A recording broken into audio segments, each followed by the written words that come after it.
분명히 그런데 근데 우리가 존재하는 원리는요, 소위 그 유로 존재하는 게 아니라 법으로 존재한다는 거예요. 그렇죠? 그러니까 유의 존재 방식은 법이에요, 법. 확실하지 않습니까?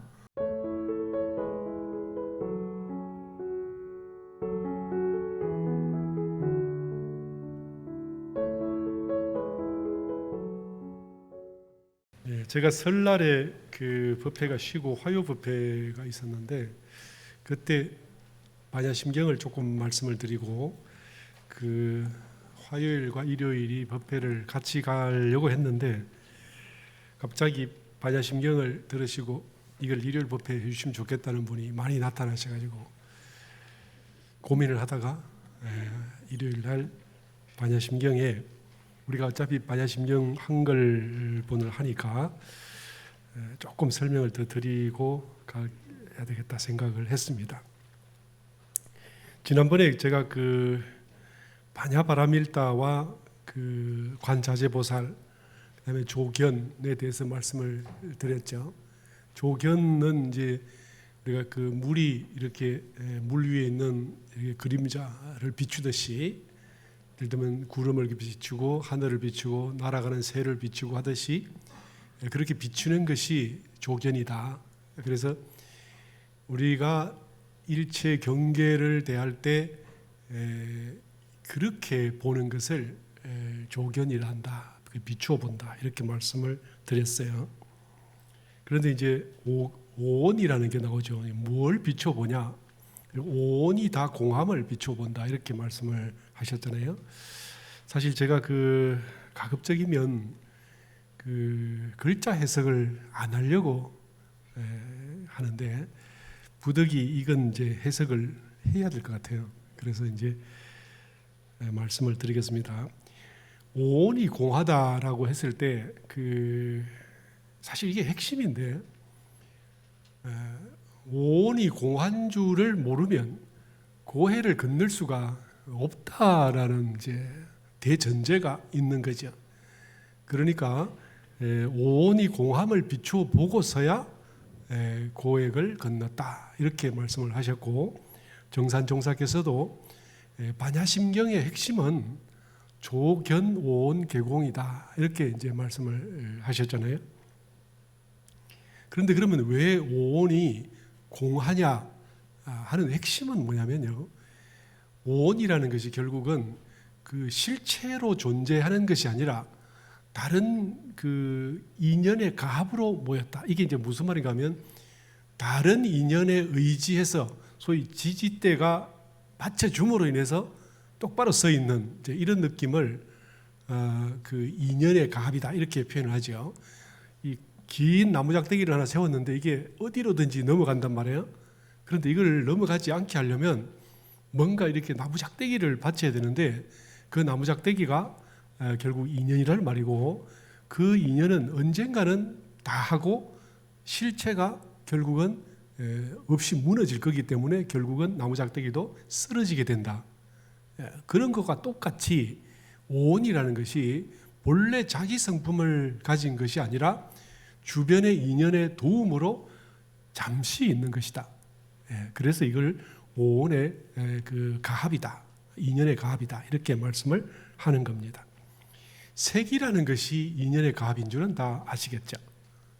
색이란 뭐냐면 나타나는 모든 물건과 모든 생각들. 그러니까 보통 보면 물건들만 이것이 그냥 이렇게 색인 줄을 아는데 사실은 이 물건들이 만들어낸 그림자가 우리의 생각들입니다. 사람들은 생각이 더 중요하다라고 생각을 하지만 사실은 사람의 생각은 인연과 경계를 대해서 그때 응해서 거기에서 비춰진 그림자가 이렇게 저렇게 엮어진 것이죠. 사람을 5사람만 대하고 나면 이게 사람인 줄 알고 10사람을 대했는데 나쁘면 인간은 나쁜 거야. 이렇게 말을 하게 되고 자기가 만난 사람 중에서 대체로 다 좋으면 그래도 뭔가 인간은 선해. 이렇게 하게 되는 것이죠. 실제로 인간의 본성을 선하다 악하다라고 우리가 판단할 수 있는 어떤 근거가 없는 거죠. 그러니까 사람의 생각도 결국은 내가 경계를 만나서 이루어졌던 경험치가 모여서 된 거기 때문에 이 생각들도 전부 다 인연의 가합, 돌려 말하면 이것이 오온이다. 이렇게 되는 거죠. 그런데 이 오온에서는 색은 뭉뚱그려서 딱 하나로 표현을 했습니다.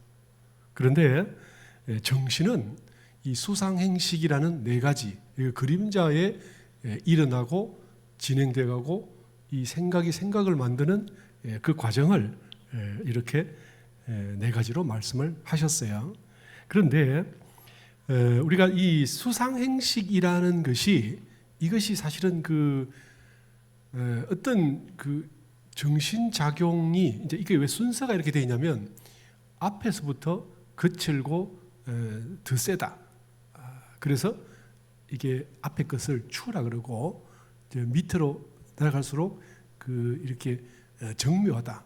이렇게 해서 수가 제일 세고 식은 알지 못하는 가운데 있어서 마침내 세상을 장악한다. 그렇다 해서 식이 작거나 미세하다는 말은 아닙니다. 식의 어떤 움직임이 사람이 인식을 하기가 쉽지 않다는 것이죠. 그러니까 색은 눈에 보이니까 보이는 즉시 아무리 어리석어도 다 보지 않습니까?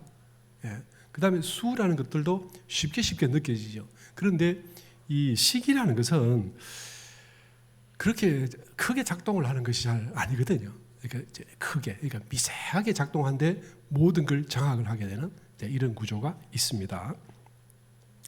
그래서 이제 제일 중요한 것은 문제는 이 수상행식이라는 것을 우리가 어떻게 잘 이해해낼 수 있는가. 이것이 이제 사람의 정신을 이해하는데 근본적인 문제가 되겠죠. 글자 해석을 만일에 해보면 수라는 것은 받아들인다라는 말씀이죠. 그렇게 이거를 경계가 있는데 이 경계를 우리가 정신작용에서 보고 받아들인다. 그다음에 듣고 받아들인다. 뭔가 이렇게 촉각을 통해서 받아들인다. 이런 것들을 수라 그러죠. 근데 이 수가 부처님께서 이제 말씀을 하시고 실제 이게 바수반두라고 인도의 부처님 열반 후에 그 우리나라의 삼국의 말기 통일신라쯤 될 때에 통일신라가 막 되려고 할 때 인도에 그 바수반두라는 아주 위대한 대논사가 났는데 이분이 이제 흔히 이제 불교에서는 세친이라고 합니다. 그래서 이분에게는 이제 보살이라는 이름을 붙여요. 보통 살았을 때 혹은 내지는 그 뒤에도 실제적 인물을 가지고 보살이라고 붙인 경우가 잘 없습니다. 그런데 이 어른에게는 보살이라는 이제 칭호가 갔죠. 근데 이분이 그 아비달마 구사론이라는 책을 지으면서 그 속에다가 수에는 세 가지가 있는데 하나는 고수, 고를 느끼잖아요. 그죠? 하나는 낙수, 낙을 느낀다. 그 다음에 하나는 사수, 이 사수란 말은 불고불락. 감각은 있대, 고도 아니고 낙도 아닌 것들 많이 있죠. 그래서 이 세 가지를 대표적인 경우로 수라 이렇게 한다. 인간의 촉각은 전부 이 세 가지를 통해서 느낀다는 거죠. 그게 수가 어떤 느낌인지 확실히 아시겠죠?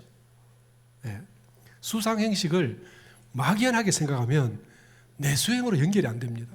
확실하게 알아야 이게 바로 그게 그래서 별거 아니고 결국은 없는 거군. 이렇게 딱 마음에 정하고 그게 마음이 요동치지 않고 흔들리지 않을 수 있는 거지. 학문적 이론으로 느낌으로 이렇게 받아들여 놓으면 실제 이게 우리 수행하고 아무 관계가 없이 되거든요. 그래서 이 수는 이렇게 세 가지 수로 나타난다.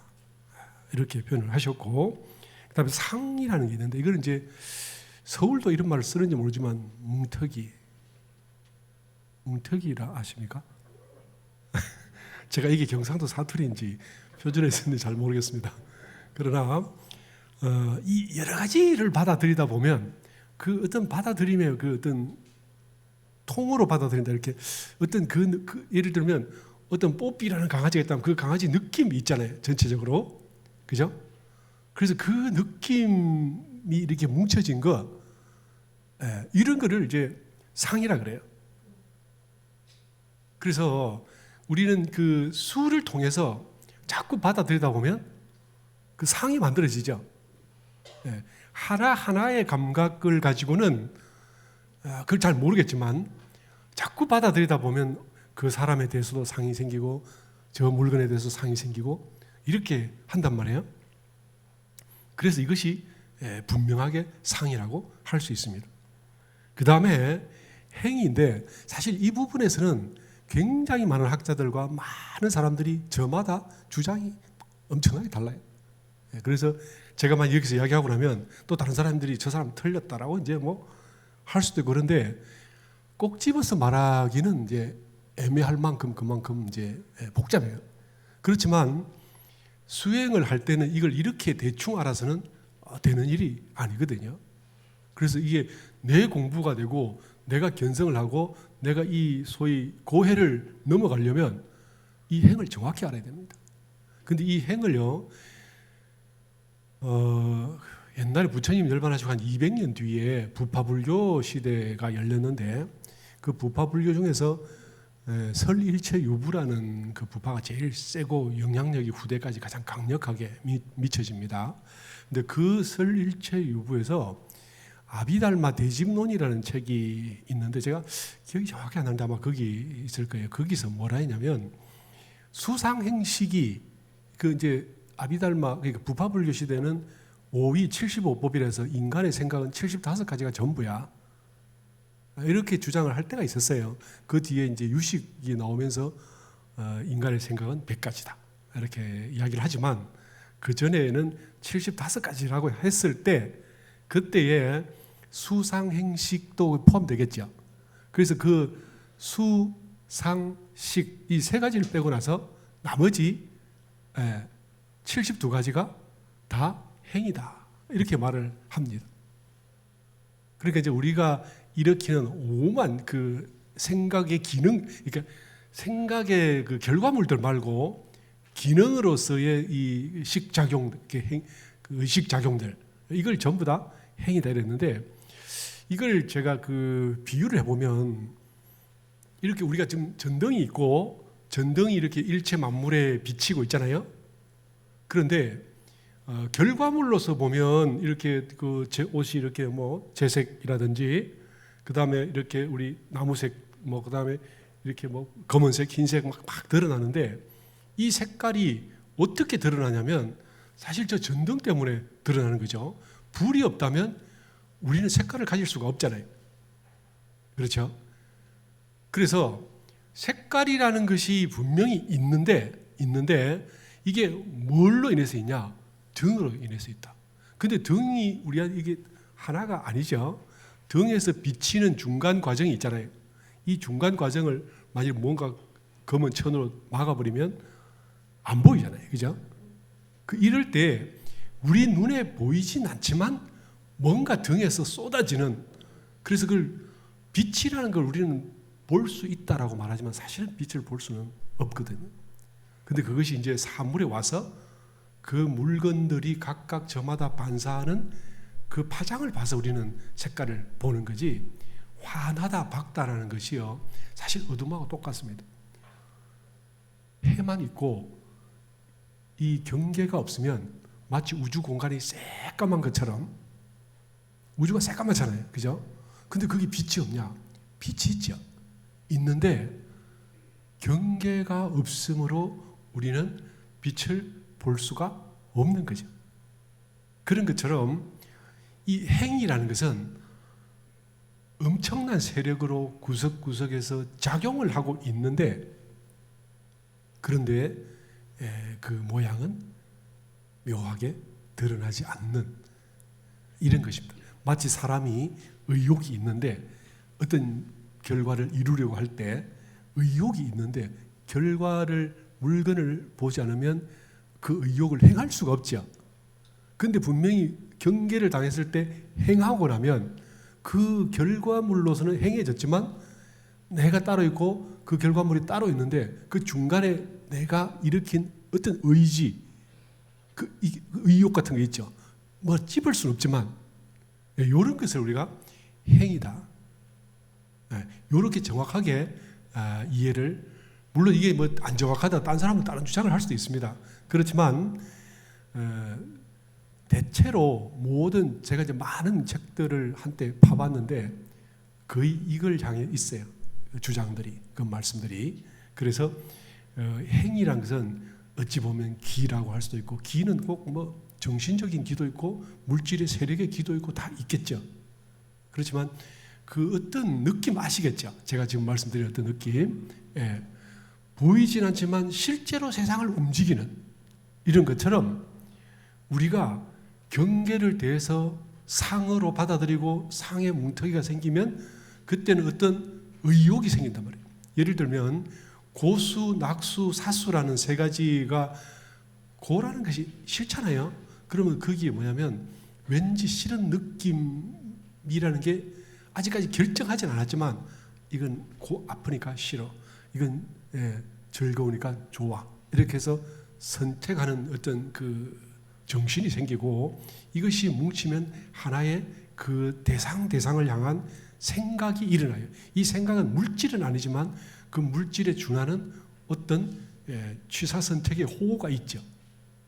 좋아하고 싫어하는 것이, 이것이 기로 움직이는, 그것이 행위다. 그러면 이제 그 마지막에 식이란 뭐냐? 식이란 앞에 상이랑 비슷하죠.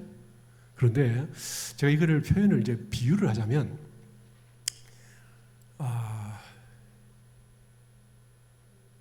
호빵 기계가 호빵을 막 찍어내요.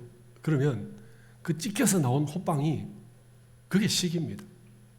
그러니까 앞에 수상행은 이걸 식을 찍어내는 어떤 시스템이라고 할 수 있고, 그 마지막에 식은 이제 그 수상행이 결과물로 막 튀어나오죠.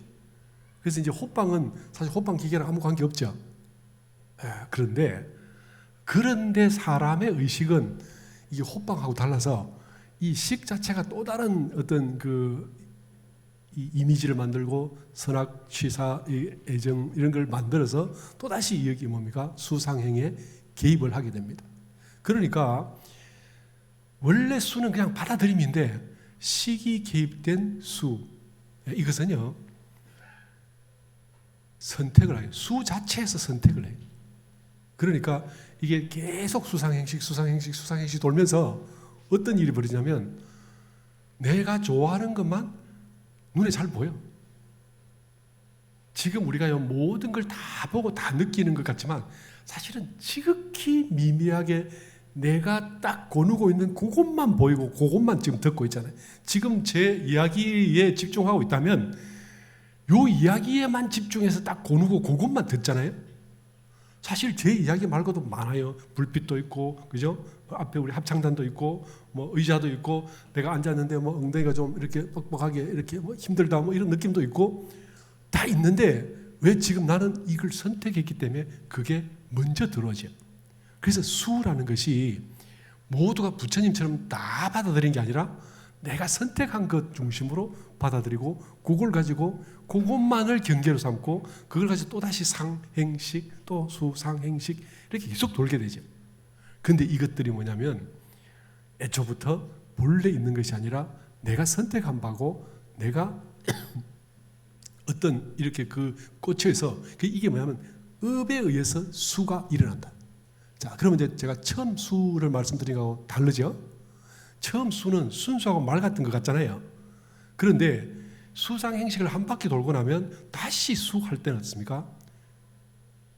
내가 업에 꽂힌 대로, 업이 무거운 대로, 업이 두꺼운 대로, 업을 벗어날 수 없는 대로 그 속에 갇혀서 계속 수상행식 하기 때문에 인간은 드디어 번뇌 속에 빠져서 별 쓸모없는 것, 별로 얄궂은 것에 빨려 들어가게 되는 거죠. 그래서 부처님은 집착을 놓고 어떤 것에도 주하지 않기 때문에 받아들일 때도 모든 걸 받아들일 수도 있고 그 일시에 모든 것을 다 본다. 이게 가능합니다. 그런데 우리는 다 볼 수가 없어요. 더더구나 나를 화나게 만든 우리 희사님이 저를 화나게 만들었다면 희사님만 보여. 그죠? 다른 사람 안 보여요. 이렇게 될 수도 있죠. 엄청 좋다면 희사님만 보여요. 역시 좋아도. 그렇게 해서 우리가 선택하는 것은 그 하나의 의식이 나를 잡고 다른 사람과 똑같이 볼 수 없게 만든다면 내가 중생이구나. 그렇죠? 똑같이 봐야 붙이잖아요. 근데 우리는 똑같이 볼 수 없잖아요.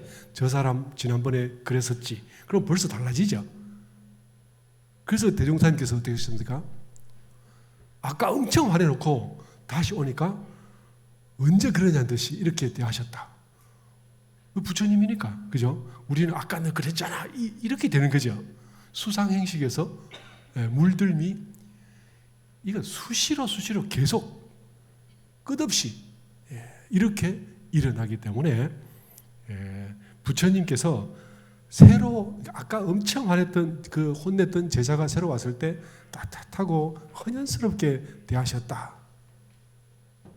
우리가 이 공부를 하면 수상행식, 그죠? 이 오온이 공함을 알았다. 그러면 어떻게 해요?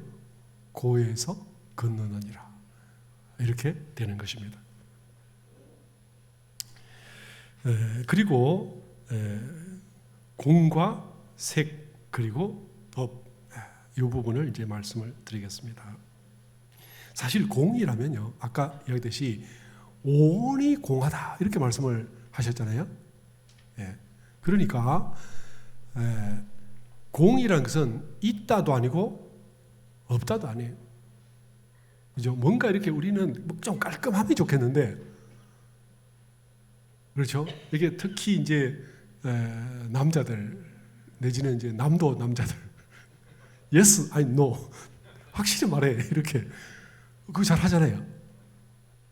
그런데 이게 사실 분명한데 내가 모르면 불분명해 보여요. 그렇죠? 조선 시대에 제가 누구라고 말씀드린 그런데 어떤 임진왜란 때 이렇게 조금 일본 애들을 좀 물리친, 왜구를 좀 물리치는데 공을 세운 정모라는 사람이 선조 임금에게 가면 도끼를 짊어지고 와서 전하 이거 죽여주시옵소서 이렇게 하는 거예요. 근데 그게 뭐냐면 이게 정인데 전하께서 이거 안 하면 차라리 저를 죽이십시오. 그 지부상소랍니다. 도끼를 짊어지고 와서 상소를 올리는 거예요. 거의 선조 임금이 죽을 지경입니다. 네. 근데 이 사람이 주장할 때 보면 그게 옳은 것 같이 보이지만 자기는 이건 이렇게 해야 돼, 저건 저렇게 해야 하는데 다른 사람이 볼 때는 옳지 않아요. 근데 자기가 볼 때는 이게 옳으니까 이걸 행하지 않으면 차라리 저를 죽여주십시오. 이렇게 나오는 거거든요. 그게 선조께서 이분을 다루는데 애를 먹었습니다. 이분이 공신이에요, 공신. 제가 이게 말씀을 드리면 또 혹시 그또 후손들이 계실까 싶어서 말씀을 못 드립니다. 그게 뭐냐면요, 그거에 관련된 책을 쓰신 분이 제가 이제 그 역사를 좀 읽어봤는데 그 사람이 이렇게 조정에 들어와서 소위 이 깽판을 치는 거죠. 이 깽판이라는 말을 쓰는가 모르겠습니다만은. 그러니까 이거를 어떻게 공신이라 어떻게 할 수도 없고 틀리다고 설명을 못 알아듣고 양당 간에 결정을 내라 그러고, 그러니까 그걸 염철론이라는 책을 쓰셨던 어떤 분이 그 사람의 문제에 대해서 심각하게 그분을 나날이 분석을 했는데, 우리가 어리석으면요 자우지가 양당 간에 결론을 내달라. 제가 왜 이렇게 말씀드리냐면 유무에서는요 중생에게는 유무가 너무나 분명합니다. 그러니까 있는 거예요, 없는 거예요, 성품이 있는 거예요, 없는 거예요. 이거 이렇게 묻잖아요. 그럼 죽으면 어떻게 되는 거예요? 영혼이 있는 거예요, 없는 거예요? 이렇게 묻거나, 그죠? 이럴 때에 서가모니 부처님께서도 묘하게 살살살 피하면서 답을 안 하셨어요. 대웅사님께서 이걸 어떻게 했습니까? 유는 무로, 무는 유로, 돌고 돌아 지극하면 유와 무가 구공이나 이렇게 그 표현이 좀 애매합니까? 이 개성을 알면 유무를 확실히 안 거죠. 그런데 개성을 이렇게 읽어보니까 이게 있다는 말인지 없다는 말인지 유가 무가 됐는데 어떻게 다시 무가 유가 됩니까? 이게 유무에 빠진 사람들은 풀 수가 없어요. 뭔가 꼭 이게 근데 우리에게 중요한 이유가 내가 죽어서 다음 생에 꼭 납니까? 난 영원히 없어지지 않습니까?에 답을 해야 되잖아요. 답을 얻어야 되잖아요. 그렇지 않습니까? 우리가 다음 세세생생 없어지지 않고 가만히 영원히 계속되기를 정말 간절히 바라지 않습니까? 만일에 없어진다면 얼마나 허망하겠어요. 그죠? 그럼 어떻단 말인데요? 전 모르겠습니다. 그러니까 문제는 이 유 내지는 무, 그러니까 우리가 영혼이 있다 해서요, 그 우리식으로 말하는 유라고 하면 안 되는 거예요. 없다 해서 우리가 말하는 절멸의 상태 무가 아니고, 그래서 대흥사님께서 하신 말씀을 저 지푸라기 하나라도, 그죠? 천변만화를 하면서 영원히 없어지지 않는다, 이렇게 말씀하셨죠. 그럼 영원히 있어지지도 않습니다. 이게. 그 말씀 안 하시잖아요. 네.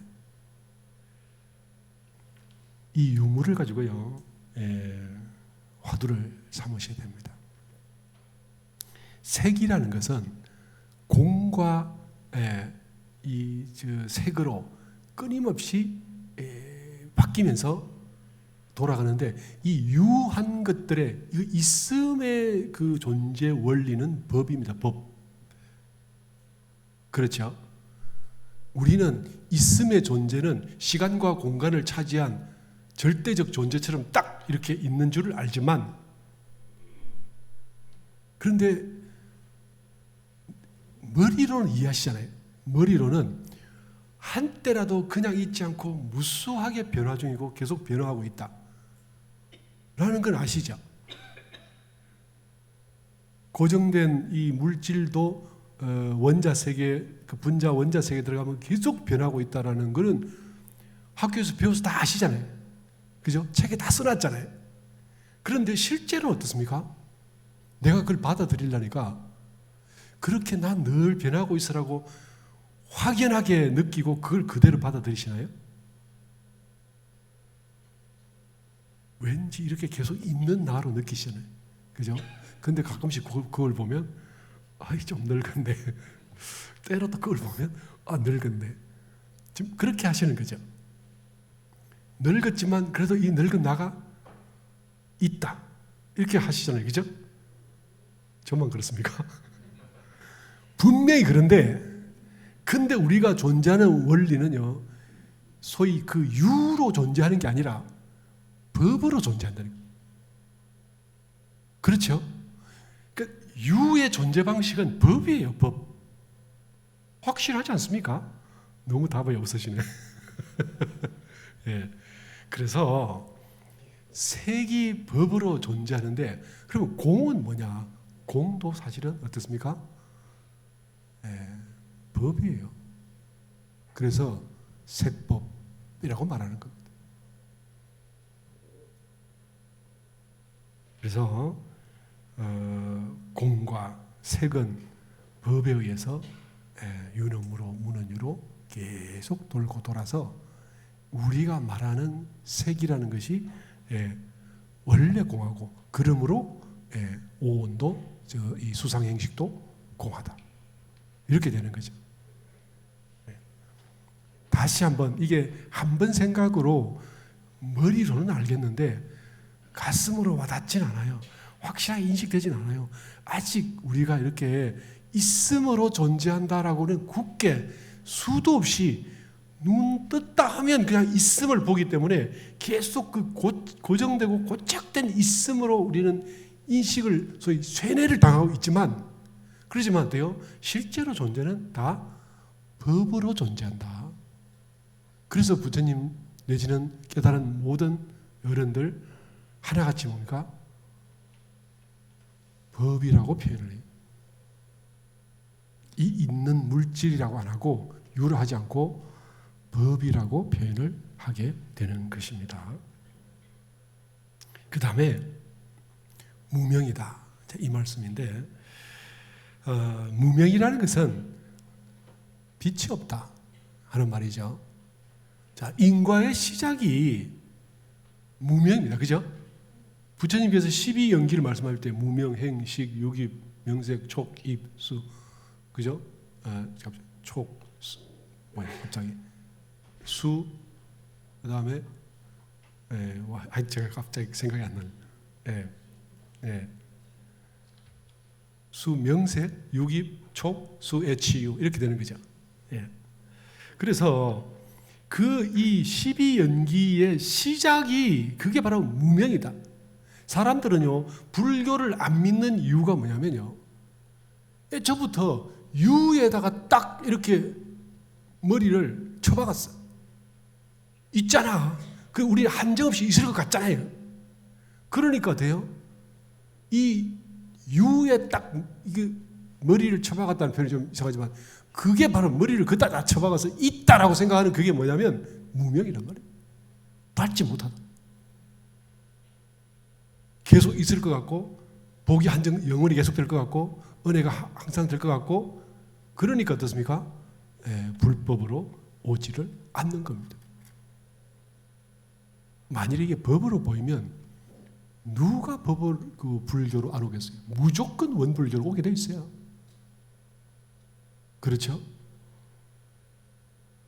법인 줄, 세상이 법인 줄 알면 그 사람 이미 원불교에 진입한 겁니다. 그런데 아직도요 유에 빠져 있으므로 이 무명이 유라고 하는 거예요. 그래서 무명은 어떻게 유를 일으키느냐면요 처음으로 바깥에 봐서 경계가 있다라고 생각하고 경계가 있으니까 안으로 경계를 보는 내가 있네. 이게 경계상, 능견상 이렇게 시작되는 거죠. 안에도 밖에도 다 유가 있다니. 애초부터 유는 없고 법이 있을 따릅니다.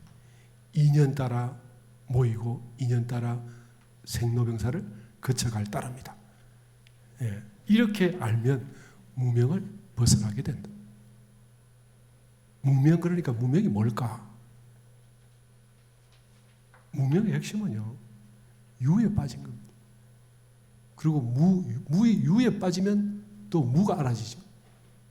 유하니까 갑자기 죽으면 어떻게 됩니까? 무네.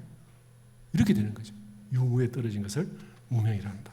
그래서 지혜 없음으로 들어가게 되는 겁니다. 법을 알면 유무를 넘어서게 되고 그러면 인과와 생사 원리가 보이게 되는 거죠.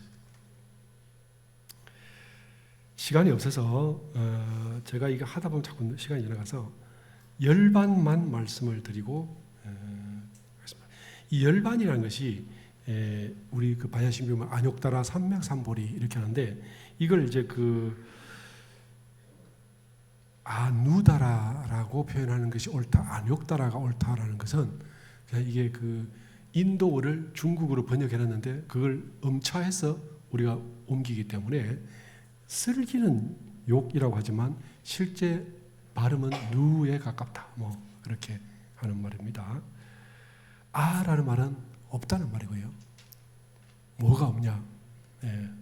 욕다라. 욕다라가 뭐냐면 최상, 가장 높은 곳. 그래서 가장 높은 곳이 없다. 그러니까 무엇보다 높은 게 없냐? 내가 깨달은 바에 보다 더 높은 게 없다. 그러니까 어떤 깨달음이냐? 최고의 깨달음이다. 이렇게 말하기 위해서 욕다라 이렇게 말을 하는 거고요. 삼맥이라는 말은 바르다라는 말입니다. 그래서 안욕다라 삼맥삼보리를 많이 외우는데 이 내용은 사실은 이게 풀이는 쉬워요. 그래서 삼이라는 말은 등, 높이, 그러니까 나보다 더 높은, 내가 지금 올라온 계급보다 더 높은 깨달음이 없다. 그 보리가 뭡니까? 깨달음. 그러니까 내가 현재 깨달은 바보다 더 높은 깨달음이 없다는 말은 내가 최고의 깨달음을 얻었다는 말이고, 이것이 안욕다라 삼맥삼보리라는 말입니다.